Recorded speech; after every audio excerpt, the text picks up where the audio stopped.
Social മീഡിയയിൽ ഏറെ വൈറലായിട്ടുള്ള ഒരു വീഡിയോ ആണിത്. അതായത് വിദ്യാർത്ഥികളോട് ഒരു അധ്യാപിക കാണിക്കുന്ന ഒരു ആത്മാർത്ഥതയാണ്. പല യൂട്യൂബർമാരും ഇത്തരത്തിൽ പൊതുനിരത്തിൽ വന്നിട്ട് ചലഞ്ചിന് നടത്താറുണ്ട്. അപ്പൊ ഇന്ന രീതിയിൽ ചലഞ്ച് ചെയ്ത് കഴിഞ്ഞാൽ സമ്മാനം. അപ്പൊ കൂടുതലും പെൺകുട്ടികളെയാണ് ഇത്തരം യൂട്യൂബർമാർ സമീപിക്കുന്നത്. അത് ആൺപിള്ളേരെയും സമീപിക്കുന്ന യൂട്യൂബർമാരുമുണ്ട്. ഇവിടെ കാഴ്ചയിൽ തോന്നുന്നത് 10ാം ക്ലാസ്സോ അല്ലെങ്കിൽ 9ാം ക്ലാസ്സോ പഠിക്കുന്ന കുട്ടികളാണ്, വിദ്യാർത്ഥികളാണ്.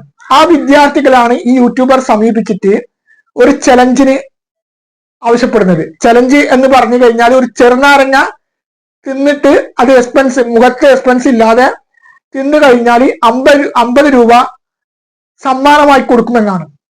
ഇവിടെ ആ ടീച്ചർ കാണിച്ചത് വളരെ ആത്മാർത്ഥമായിട്ടുള്ള ഒരു പ്രവൃത്തിയാണെന്ന എന്റെ പക്ഷം ഞാൻ പറയുന്നത്. ഒരു പക്ഷെ ഇതുപോലെ യൂട്യൂബർമാർ വിദ്യാർത്ഥികളെ സമീപിക്കുമ്പോൾ അവരുടെ രക്ഷിതാക്കന്മാർക്ക് അതൊന്നും സമ്മതമില്ലായിരിക്കാം. വീഡിയോയിൽ വരുന്നതിന്റെ ആഗ്രഹം കൊണ്ടാണ് പല വിദ്യാർത്ഥികളും ഇതിന് താല്പര്യപ്പെടുന്നത്. ഇവിടെ ഒരു സംഭവം കേൾക്കുകയുണ്ടായി. അതായത് ഇതുപോലെയുള്ള ഒരു പ്രോഗ്രാമിൽ ഒരു ചലഞ്ചിൽ പങ്കെടുത്ത ഒരു വിദ്യാർത്ഥിയുടെ രക്ഷിതാവ് അറിയുകയും പിന്നീട് ആ രക്ഷിതാവ് ആ യൂട്യൂബറെ വിളിച്ച് ആ വീഡിയോ പബ്ലിഷ് ചെയ്യാൻ പാടില്ല എന്ന് താക്കീത് ചെയ്തിട്ടുള്ള ഒരു കാര്യം വ്യക്തിപരമായിട്ട് എനിക്കറിയാം. അപ്പൊ നമ്മൾ ഒരു പൊതുനിരത്തിൽ സമീപിക്കുമ്പോൾ, അത് യൂട്യൂബർ ആയാലും അത് ആരായാലും പൊതുനിരത്തിൽ സമീപിക്കുമ്പോൾ അവരുടെ പ്രായവും ഒക്കെ നമ്മൾ മാനിക്കേണ്ടതാണ്. ഒരുപക്ഷെ ആ കുട്ടികളുടെ രക്ഷിതാക്കന്മാർക്ക് അതൊന്നും ഇഷ്ടമല്ലായിരിക്കാം. ഇവിടെ ആ ടീച്ചർ ചെയ്തത് വളരെ ആത്മാർത്ഥമായിട്ടുള്ള ഒരു പ്രവൃത്തിയാണ്. കാരണം ഇന്ന് പല വിദ്യാർത്ഥികളും സ്കൂൾ വിട്ട് കഴിഞ്ഞാൽ ബസ് സ്റ്റോപ്പിലോ അല്ലെങ്കിൽ മറ്റുള്ള സ്ഥലങ്ങളിലോ അലക്ഷ്യമായി നടന്നു കഴിഞ്ഞ് ഏറെ വൈകിട്ടാണ് വീട്ടിലേക്ക് എത്തുന്നത്. ഒരു കുട്ടി സ്കൂളിലേക്ക് പുറപ്പെട്ടു കഴിഞ്ഞാൽ സ്കൂളിലെത്തിയോ എന്നുള്ള ഉറപ്പ് വരുത്തേണ്ടത് ഒരു രക്ഷിതാവിന്റെ കടമയാണ്.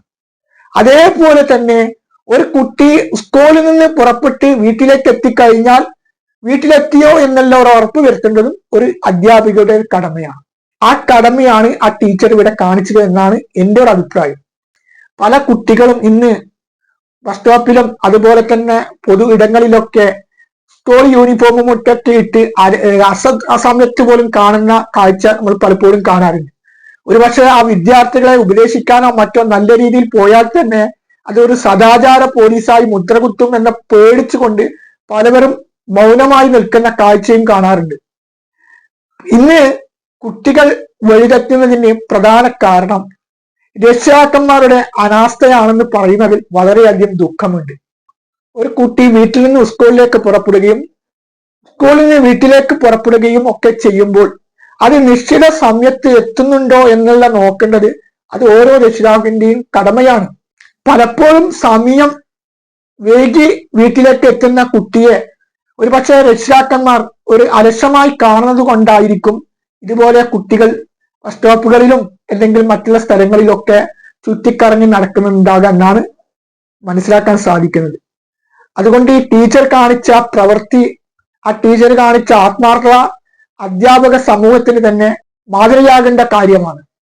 ഇപ്പൊ ശമ്പളം കൈപ്പറ്റി കുട്ടികളെ ഏതെങ്കിലും രീതിയിൽ പഠിപ്പിക്കുക, വിദ്യാർത്ഥികളെ ഏതെങ്കിലും രീതിയിൽ പഠിപ്പിക്കുക, നമ്മുടെ ഉത്തരവാദിത്തങ്ങൾ നിറവേറ്റുക, അതിലുപരി ശമ്പളം കൈപ്പറ്റി വീട്ടിലേക്ക് പോകുക എന്നുള്ള ചിന്താഗതിയിലാണ് പല അധ്യാപകന്മാരും ജോലി ചെയ്യുന്നു എന്ന് പറയുന്നതിൽ ദുഃഖമുണ്ട്.